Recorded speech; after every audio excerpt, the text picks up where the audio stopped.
Hey, so I literally just got home from work and I'm so excited right now because I just got a package and I have been admiring this company on Instagram since I got Instagram, whenever that is. And it's my first time actually buying anything from them. So I cut open the bag, but I didn't take it out yet. And what am I talking about? Republic of Wool. Okay, so let's see what's in here. Check it out. Okay, I love these so much. They have a really cute label too. So, okay, this one is the color Wizardry in DK Weight Superwash Merino. And this is really pretty. It's mostly kind of like a blue-gray color with purple. What kind of purple would I call that? Kind of like an, I don't know. I guess you should just look at her pictures. Her pictures were super accurate. This looks exactly how I expected it to. Has a little bit of green and some kind of rusty brown speckles. I like it a lot. I need to work on my lighting. I will do that for you guys. One step at a time. Okay, and then the other one, this is even cooler, I think. This is called Wild Thing on Twist Fingering. I realized through actually my Hedgehog Fibers purchases, when I joined the clubs, I joined a couple seasons ago. I joined two different Hedgehog clubs, the sock and the twist sock, and I realized that I personally really prefer twist sock, which I guess the difference is that it's like a plump 2-ply twist, which is what this is. That's why I was drawn to this base. Whereas like most standard sock yarn, I think it's 4-ply and it's like it's smoother, but I like something about the twisty 2-ply sock better right now. Of course I have phases. So this one's got a gray. It's got a little bit of blue to it, but it's really a gray with like mustardy yellow that goes all the way almost to a lemongrass color, and this peach, which I thought was a really interesting combo. You don't see this every day. So I have no idea what I'm doing with these, but you know, we all have an illness that we cannot overcome, and that's why we're here together. Okay, so while I'm at it, my parents came this weekend, and my mom brought me something I picked up, or I selected at Yard Goods in Waterville, Maine. That's the local yarn store when I'm home visiting my parents. That's where I usually go. And this is so cool. I don't even know what it is. Ellen? Seriously, don't know what it is. I gotta pick the price tag off. Okay. Ellen's Half Pint Farm is what it says. See the label? Not very mainstream. And it's a sparkly sock yarn, again with the 2-ply. Let me see if this light's gonna help. Not really.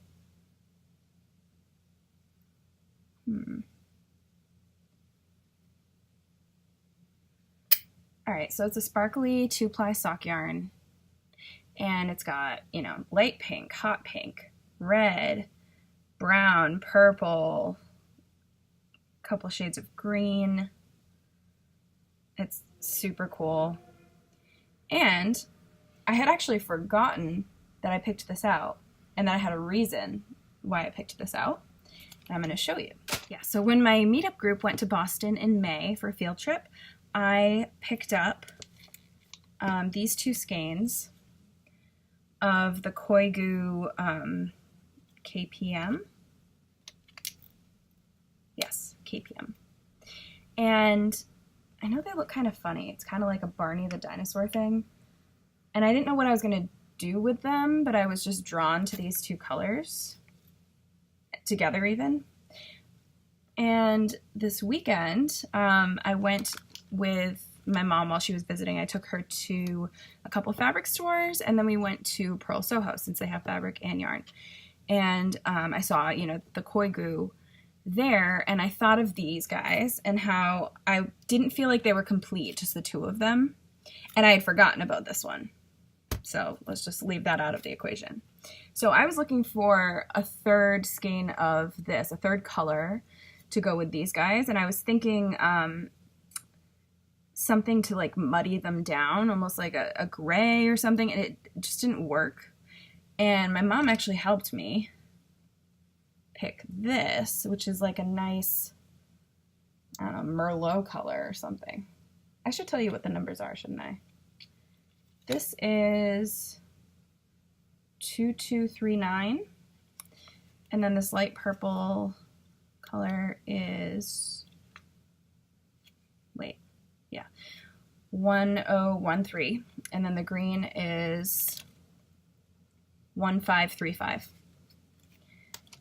So now look at this.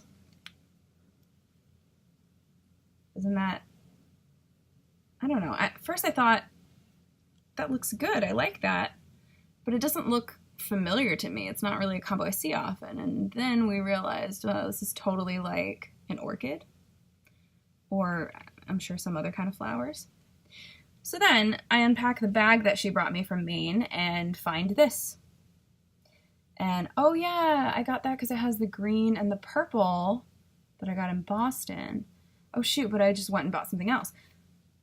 Fortunately, they are amazing together. Sometimes accidents work out to our benefit.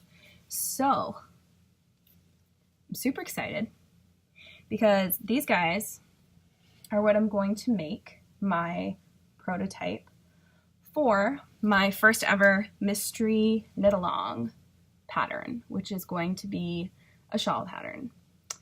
And I have hopes and dreams that it's going to come out this winter, but you can see that this is all I've got so far. I've got this and an idea. So I'm really excited. I think these are really nice dynamic colors that will make for good demo photos for the pattern. And I can't wait to see what happens with them. Aren't they cool? All right, what else do I have for you? I did my first ever giveaway. I was trying to, I guess, celebrate my first episode of my vlog. And it actually ended up going to Portland, Maine, which is so funny because I'm from Maine, and I actually I got my undergraduate degree at the University of Southern Maine, which is in the Portland area.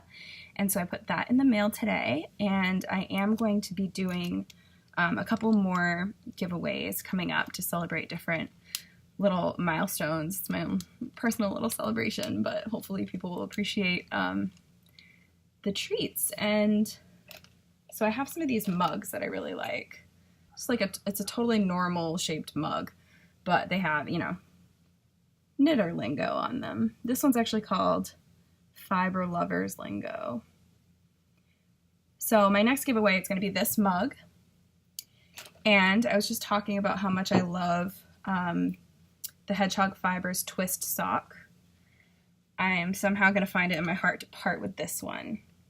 And this was a club colorway. I don't remember what month it was, but the color is called Creature. So you cannot buy this anymore. It was a limited time, like I said, club color. So if this speaks to you, I'll take some nice pictures for Instagram with proper lighting so you can really see what's going on here, but it's really gorgeous. This is going to be my next giveaway. So please keep an eye on me on Instagram. That's where I'm most active, and you will see this come up. I'm not sure exactly when. I think I'm going to maybe wait until I hit 250 followers or something. I mean, really small steps happening here. But just follow me on Instagram and I will let you know when you can snag this. I just looked this up since I was so unsure what it was when I was first showing you. I felt kind of bad. And they have a really cute website. Ellen's Half Pint Farm, again, is that's the brand. And I'm just going to read a little bit of what it says. The site's under construction right now, but they do have the show schedule up, and I see they're going to be at Rhinebeck. So I will try to find them there. Hopefully I will succeed at that. Says Ellen's Half Pint Farm was started in 1985 with 2 sheep and 1 spinning wheel. And they specialize in hand-painted yarns, of course. And right now, it looks like for the most part, if you want to order, they're in Vermont. You can email them. That's probably the easiest way right now, or try to catch them at one of these shows. Mostly in the Northeast, they go to the shows. So again, this is where I got my sparkly, funky sock yarn for my mystery knit along, which I didn't even know. I love when this happens. So, you know, most people choose their pattern first and then the yarn. I'm just so addicted to yarn, but I don't want to hoard it. I mean, it looks really cute on my shelf. I'm looking at my shelf right now, but I want to use it. I want to wear it or have somebody else wear it, and I want to touch it and make something with it. So lately I've been inspired by the yarn first, and now that I'm starting to work on my own patterns, I'm letting that take me wherever it does. So this worked out really well, and I hope that this pattern comes out as nicely as I think it will, and I hope I have some people that will participate in my mystery knit along, because after the first time, it's not a mystery anymore. I'm sure I will talk about that in great depths once I, write the pattern.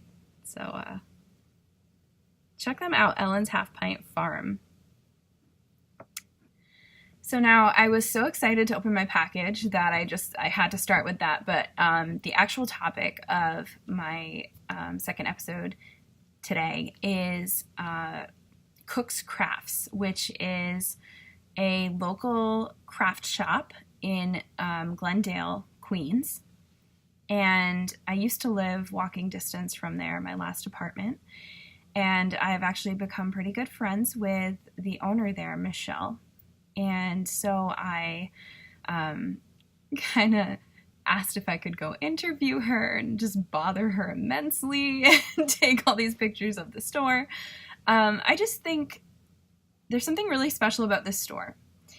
And a lot of people don't know about it either because, let's face it, Glendale, Queens is not right next to a subway stop. You do have to get off the subway and then take a bus most of the time to get there if you don't have a car. So the local residents know about it, but people in Manhattan probably wouldn't venture there unless they were going somewhere locally. And I should mention that my favorite brewery around here, it's called Finback Brewery, is walking distance from Cook's. So if you want to make a trip of it, you can go to both places in one day. Anyway, the store, for me, I walk into this store and I feel almost like I'm going back in time. I don't know to what time period, but some period before I was born. I was born in 87. And part of the reason for that is that the store carries a wide variety of craft supplies. And you're going to see, I took a whole lot of pictures, but you'll see things like, those little dolls that people make dresses for, and things that just remind me of my grandmother, I guess, and people my grandmother's age. And it's really interesting because there are things that you're going to see when you go in there that you wouldn't normally see if you weren't looking for them. So for somebody who's not a crafter, let's say even if you just have a kid and you want to decorate your door for Halloween and put like a spooky face on your door, they've got these giant googly eyes you can stick on your door. And anything you can think of. Beading. A lot of people that are really serious into knitting or quilting or, you know, crochet, we become snobs after some time, and I feel like we gravitate more to specialty stores. And I think that's pretty common. Knitters want to go to yarn stores, not craft stores. You know, there's always a reason to go someplace like Michael's or Joann's or something like that. But, you know, supporting local business is just, we know how great that can be, and you get something from it, and that's customer service. So, you know, even if you're paying a few cents more on a given item, for me, it's worth it because I feel good supporting this person that I know instead of a big corporation. And I know that if I have a question about something, she's going to be there to answer my question. But here's the thing. I am a snob. I mean, I like my hand-dyed yarns. Honestly, my favorite needles are Knitter's Pride needles.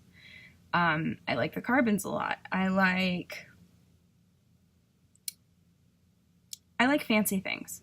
So when first walking into a store like that where they carry so much, you might think, okay, this is nice, but this is not really for me.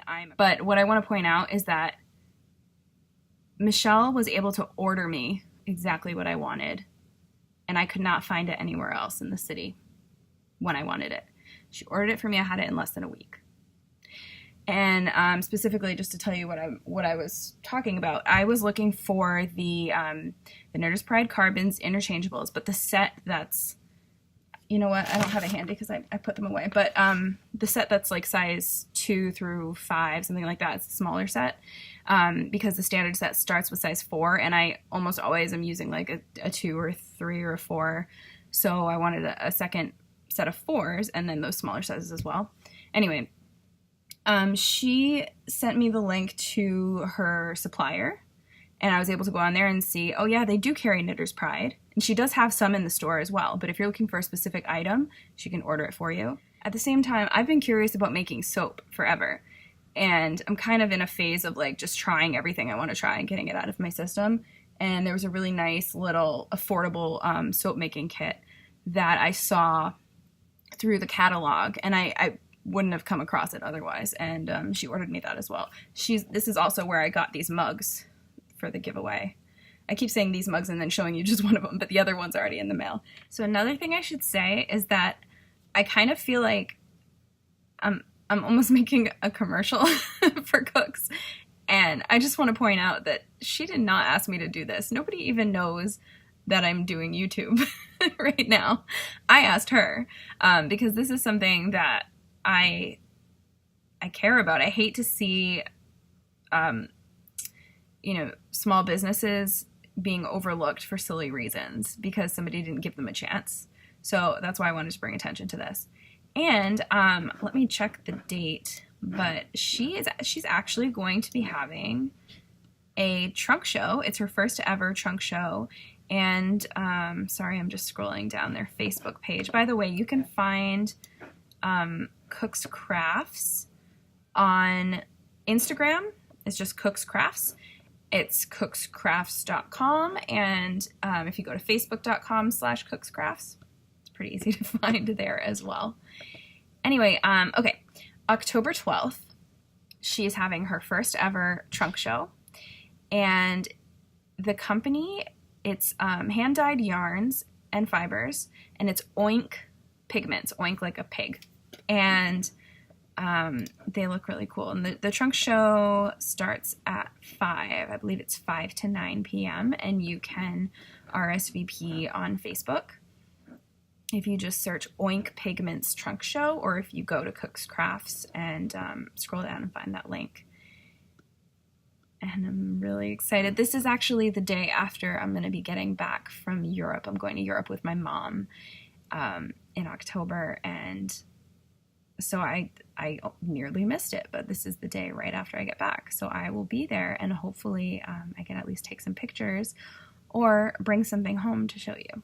I do also want to mention, for if there's anybody watching this, I'm not sure why you would be, but if you're not specifically a knitter or crafter and you're watching, Michelle does offer student and teacher discounts at her store, and she carries, she looks online and checks with the different local schools to see what the classes are going to be requiring for supplies, and she will typically stock those or place an order predicting that the students are going to need them. So if you are in Queens and you're looking for class supplies, or if you're a teacher and you're trying to figure out what you're going to be using for whatever class, or even with small kids, if you're looking for construction paper and things like that, she has all of that, and she can help you out, and you get a discount at the same time. Hi, welcome to Cook's Arts and Crafts, a family-run arts and crafts store since 1970. Well, my name is Michelle Cook Lopez, and I am basically the third generation running the shop. My grandmother started it in 1970, and we've been doing crafts, yarn, macrame type of things. Since then, we teach classes to kids from 5 to all the way up to 95. Grandma, of course, wanted to get me into the craft bug pretty early on, and of course, like any brat, I pretty much fought with it. But I did kind of get a bit crafty with things. She would use sweaters that she would get from Domsey's. That was kind of like the Salvation Army at the time, and you could buy clothes by the pound. And she would buy wool sweaters, and we would sit down, and I would help her roll the ball from the yarn from the sweater, and then that would be the yarn that I could use, and she used that for her classes that she would give to kids, so that they wouldn't be using brand new yarn to practice on. And so when I got to make things, I would make things for my dolls. And once she taught me the basics of knitting and crocheting, she kind of just let me play and not really showed me things like decreases or buttons and stuff. So I would basically use the doll to create the dress, and then have no way to get it off because there was no buttons or zippers or anything else. So then I'd have to either rip it all out or cut it off the poor doll and start another one. So that got a little frustrating. And that was, I don't know, maybe when I was 7 or 8. But once I got to like my teenage years, of course, I didn't want to have anything to do with this. And I didn't come back to it until I was in my mid-20s. I started to come back and do more with the crafting and knitting and teaching. When I was a teenager, I helped her still in the store, whether it was doing inventory or teaching classes, because she kept pushing me to say, oh, you can make extra money, you can make extra money. And I never really was like, oh, I'd rather go out and get a paycheck. And then as I got older, I realized that this was a pretty good gig. And she passed away about 6 years ago now, and I've been here full time. I guess knitting and crocheting, just because of how versatile it is and how many different things you can make with it, without too much stress and without anything extra that you would need. But I do also enjoy jewelry making and different wire work with beads, and it's just a little bit more into, and I kind of tinker with that than the yarn stuff is a little bit more every day. What's your greatest accomplishment as a maker? I don't know. I guess inspiring others, because I've started a lot of small businesses. A lot of the people that have come in here, like one of my customers, Angela, I started her when she needed to make a little favor for a friend's kid's birthday party. I started her on perler beads, and I showed her how easy it was to do that and how it could work with the favors and inexpensively, and everybody loved them. And then now she makes them 2-3 tables wide at different craft fairs. So Rainbow Loom came out a couple of years ago and became very popular. Kids making bracelets, and now they can make different pictures and stuff out of it. So we have tons of stuff concerning Rainbow Loom. And we have an entire basket full of things that was made out of Rainbow Loom rubber bands by one of our customers, Malka, who's decided to make even little murals and bracelets and so forth. So that's very popular. Our needlework section, you have, whether it's painted canvases or kits that come with all the yarn in it. And these are great. There's ones that are made with plastic canvas that are good for age 8, all the way up to the very difficult that this is on a black canvas with counted. And you can also, you know, customize your own. You have different sketchbooks and sketch pads and erasers and paint brushes. This table is on its way outside. We do a little poke stop on Friday nights.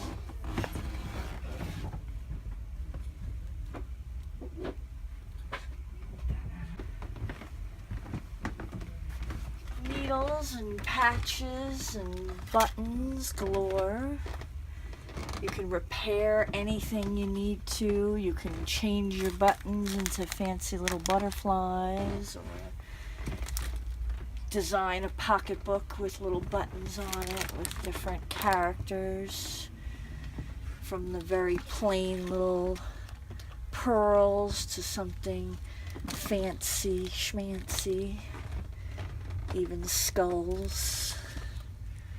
And one of our customers does food with fondant, and she'll actually use this as a mold and then make it out of fondant to be edible. So, different repair things. And then our yarn. More than half of the store is yarn related. Everything from the basic acrylics and cottons to high-end silk, merino, from the very fine cotton threads to the very thick arm knitting yarn. We try to have a little bit of everything.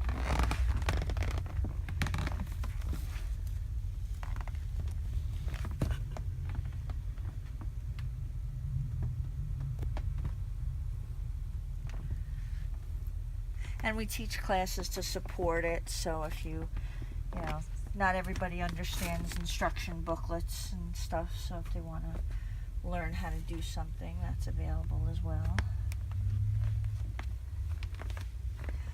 Needle tatting. I don't know, have you ever heard of needle tatting? I've heard of it. We have all the threads and stuff that you can work with needle tatting and shuttle tatting and things like that throughout the drawer. And this is for cross stitch. We have the cross stitch fibers. This is for needlepoint. These are nylon cords for needlepoint. Our notions department for needles and stitch markers and hooks and eyeballs for your amigurumi. Everything from a teeny tiny black eye to a giant comical eye, animal eyes, frog eyes, even giant wiggly eyes.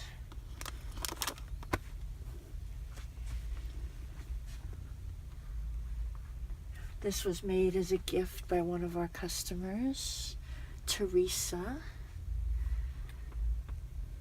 It's just nice to give you an idea how to make something. We have a Wilton certified instructor on staff that teaches you the Wilton method of cake decorating. So at this point, a customer came in and I decided to let Michelle off the hook. This wooden dollhouse in the window is available. You can buy the kit, it's $50, make it yourself. And these samples are mostly knit up by people I know, which is kind of fun. That's the hitchhiker scarf, very popular. And she does this Pokestop on Friday nights since Pokemon Go has become so popular.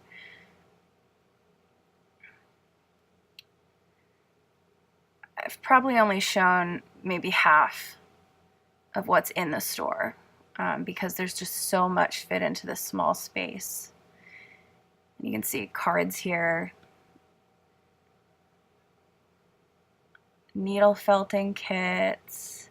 She's super sweet and very supportive of local crafters. You see my business card and one of my best friend's business cards there. And you know, it's great to have this community, especially in a city as big as New York.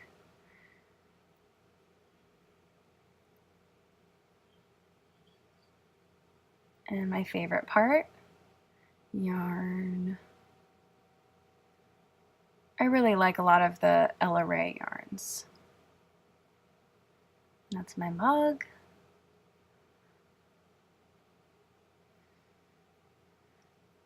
And my Knitter's Pride. Do you like how I take ownership of the things I like?